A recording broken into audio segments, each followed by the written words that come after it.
то жужжит, то не жужжит. Пчелы там, что ли? Сережа, ты в магазин сходил? Мама же просила. Чш, смотри. Мама тебя просила молока купить, а ты играешь. Лен, я не играю, я изучаю. Почему оно жужжит? Потому что когда нажимаешь кнопку, появляется ток, и тогда... Тогда что? Тогда включается вентилятор. А как ток заставляет крутиться вентилятор?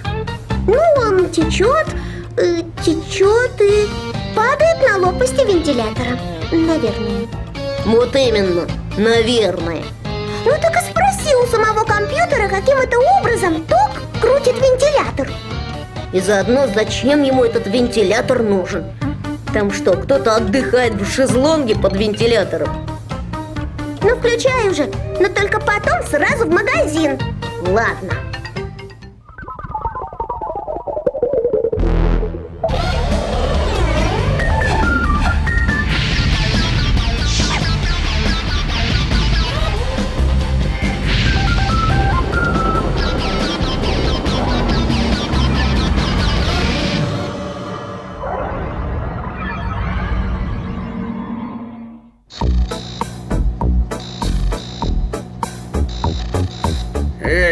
Хе-хе-хе-хе-хе-хе.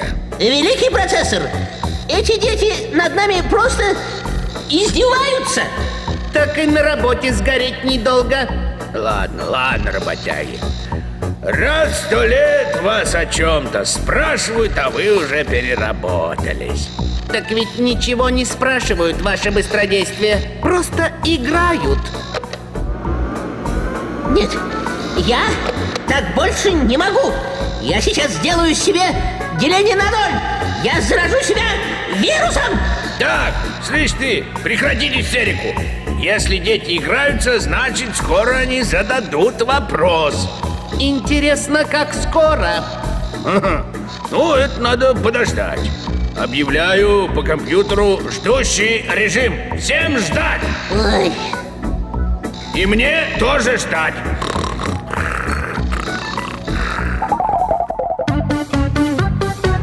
Ну, придумал, что спрашивать? Придумал.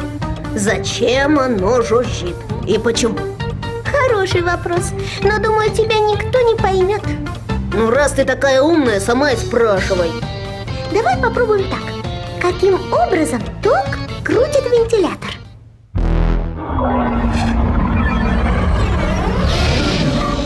Вот, дождались. Ура! Ура! Я тоже доволен. Для объяснения нам потребуется проводник с током. И магнитная стрелка. Как в прошлый раз, да, шеф? Нет, в прошлый раз мы изучали, как поле проводника с током действовало на магнит, то есть на стрелку компаса. А сейчас мы сделаем обратный опыт. Это как? Ну как? Внимание на экран! Возьмем постоянный магнит и зафиксируем его неподвижно. Внутрь магнита поместим провод. Провод свисает свободно, но стоит по нему пропустить ток, как провод немедленно втянется внутрь магнита. Если же мы поменяем местами концы провода, то есть поменяем местами плюс и минус источника тока, мы увидим, что провод не втягивается внутрь магнита, а наоборот выталкивается из него. Ну, все оказывается очень просто. Да, а я ничего не поняла.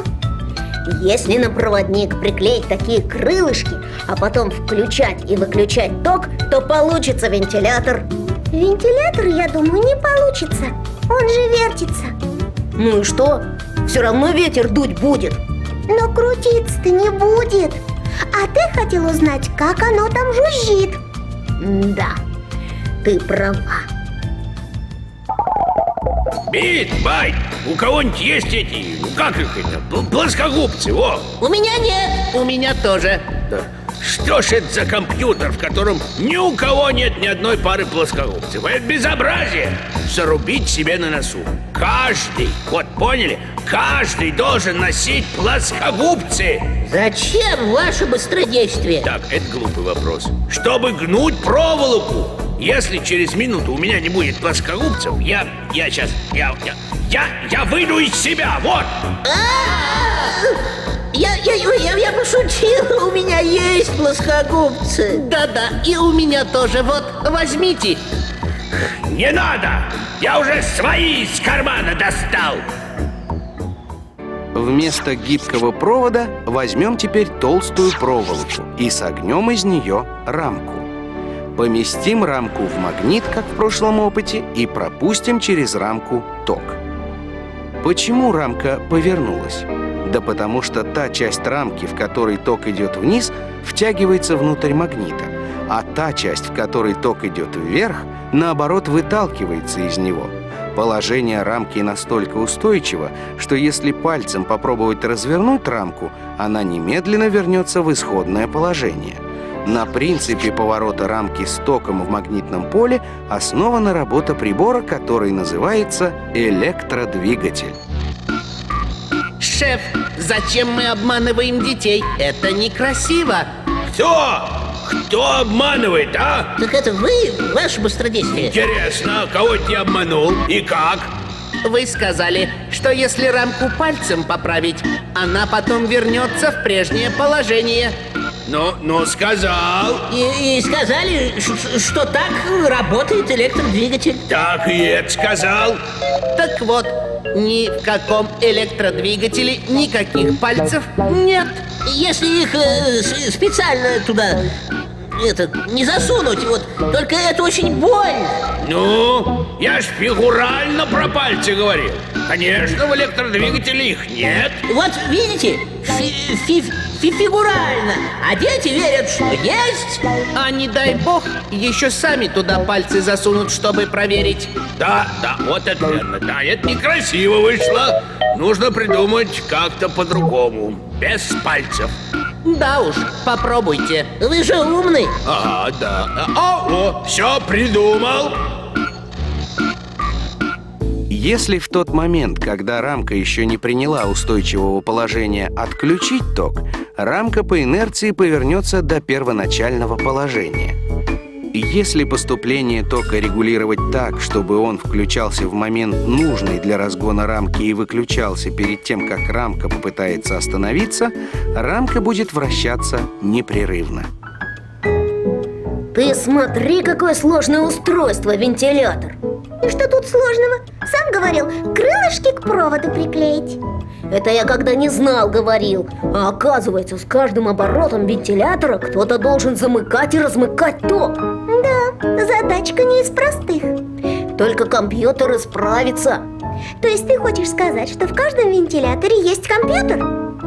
Да, наверное. А я думала, что наоборот. В каждом компьютере вентилятор. Эти дети меня с ума сведут. Я с ними сойду с ума. Вентилятор в компьютере или компьютер в вентиляторе, а? Быть или не быть, понимаешь? Курица или яйцо? Ой! Шеф, не сходите с ума. А вам меня все-таки жалко, да? Да нет, ну просто если вы сойдете с ума, мы тоже сойдем. Мы же как одна семья. Ну ладно, не буду. Здорово, но все же, кто переключает ток в электродвигателе? Переключатель какой-нибудь. А вот и нет. Коллектор. Чего? Коллектор? Никогда не слышал коллектор. Новое слово какое-то, да, шеф? Этому слову, друзья мои, уже почти 2 века. Смотрите. Устройство, которое регулирует поступление тока в рамку, было изобретено в XIX веке. Оно называется коллектор.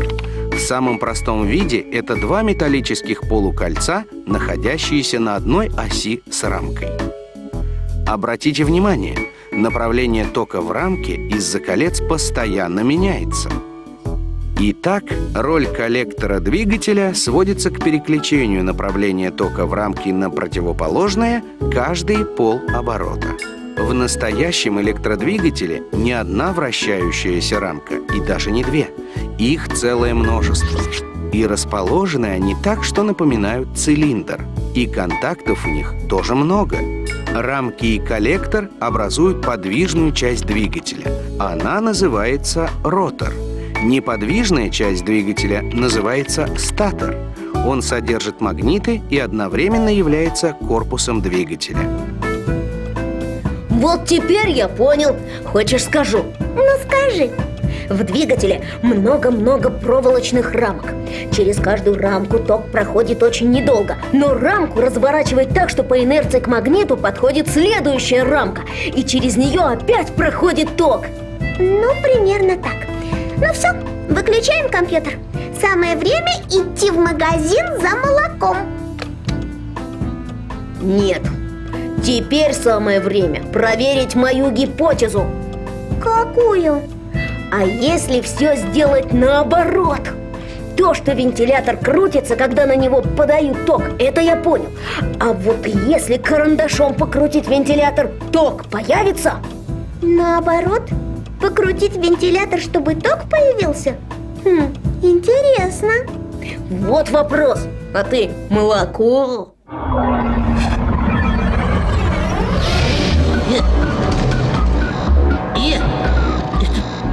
Это чего он задумал? Он пытается просунуть карандаш и покрутить вентилятор. Мальчик! Мальчик! Как его там вот это? Сережа! Вот он! Сережа! Сережа! Убери карандаш!